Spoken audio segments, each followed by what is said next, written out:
Good morning, everyone.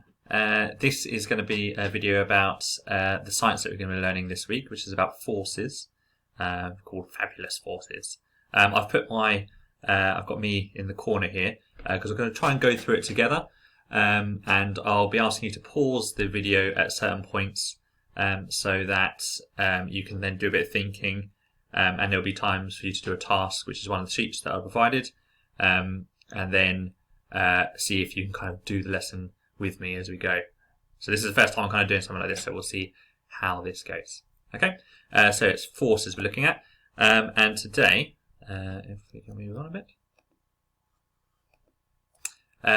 today we're going to, our aim is to identify forces acting on objects.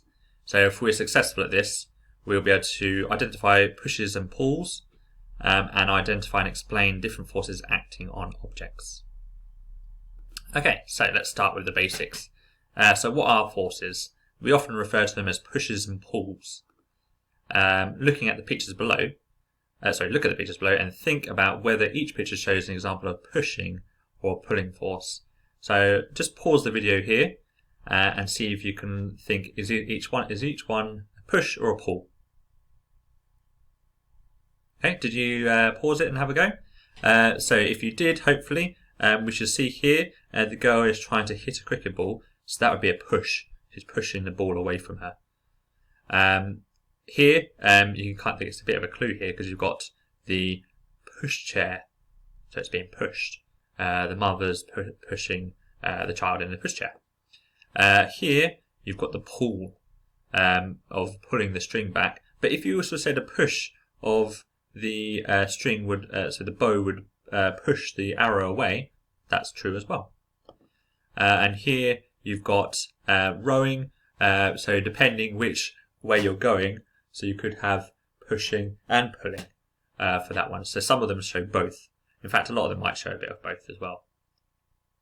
Okay, so hopefully that worked. Let's see if we can move on to the next bit. So we're looking at forces again. They act on, so they affect the movement or shape of an object. They can make an object start to move, stop moving, move faster, or move more slowly. They can also make an object change its shape or cause a moving object to change direction. So have a think now, what is the name of the force pulling the skydivers down? Pause the video here, have a little think. Did you have a go? So let's have a look, shall we? So the force that brings people down to Earth, or anything down to Earth, is called gravity.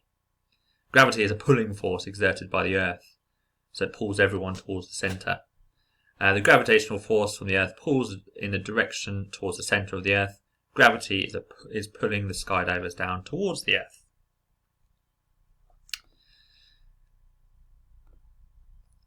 So let's have a look here. So now, once the parachute has been released, I'm trying to think, you can see a force is slowing the skydivers down.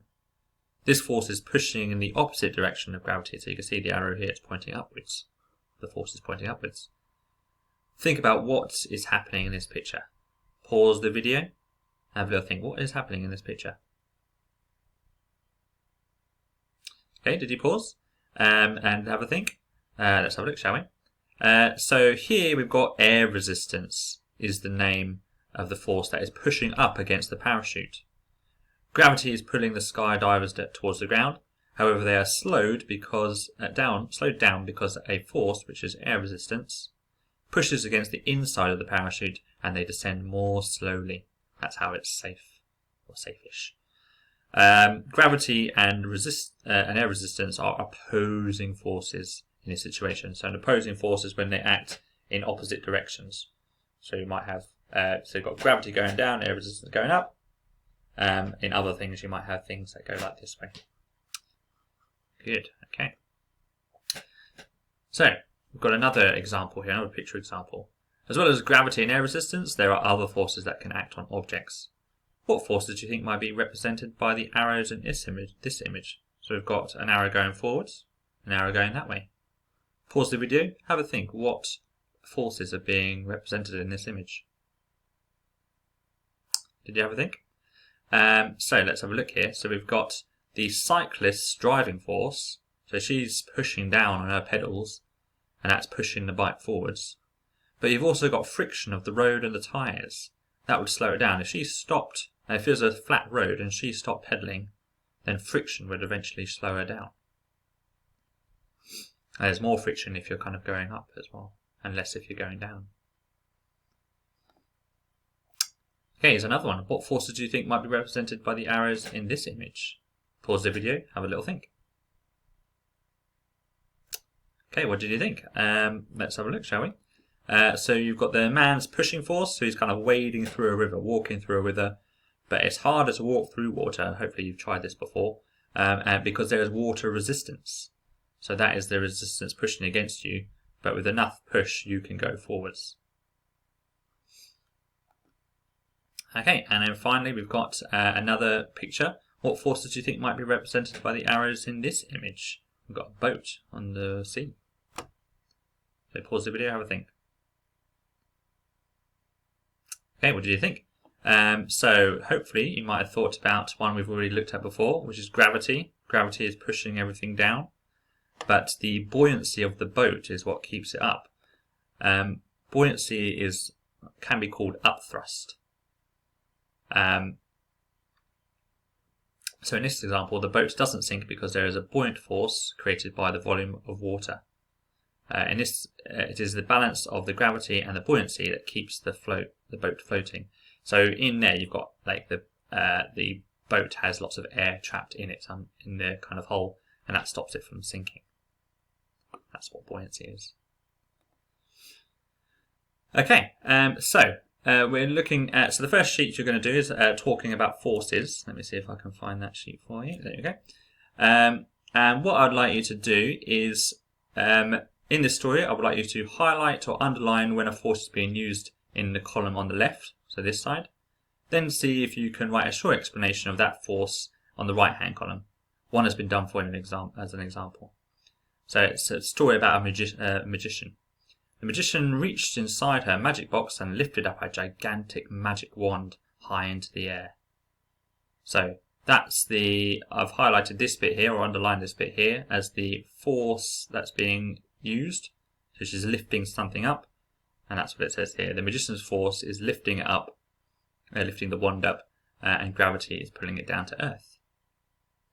So see if you can go through each little paragraph and say underline where a force is being used, and then write a little bit about it here. Remember, there's usually two opposing forces. Okay, I'll pause the video here, see if you can fill in that sheet. Okay, hopefully you did alright on that sheet. Let's move back on to our PowerPoint. So the next bit that you're going to do is look at forces in action. So I want you to complete the forces in action activity sheet. For each picture, name the forces acting on the object and draw an arrow for each force to show the direction it's acting in. Then at the end, you've got a chance to draw your own examples of forces acting on objects, drawing arrows and labelling the forces. So for instance, let's have a look at this one. So this is the sheet you're going to be doing. It's got all the different bits. So it's got that one that we looked at before, the ship. Then it's got someone dropping a ball. You've got the parachute bit, and someone throwing or catching a ball. And then here you can draw your own ones, and then put some arrows on it too. Okay, if you pause there and try and finish that sheet. Okay, so that is going to be pretty much the end of the lesson. So yeah, fill in those bits, and then hopefully have a little think about your work. You can actually look at this success criteria and do what we usually do in maths, which is kind of have a reflection write about a reflection on your work. Can you identify forces as pushes and pulls? Can you identify and explain the different forces acting on objects? And assess yourself with those success criteria. Okay, I hope that's been helpful. And again, if you need any more help, just send me a message on Class Dojo, or send me an email, or however else. I think some people have my phone number as well. That's somewhere. Feel free to contact me about it. Okay, hope that helps. Bye bye.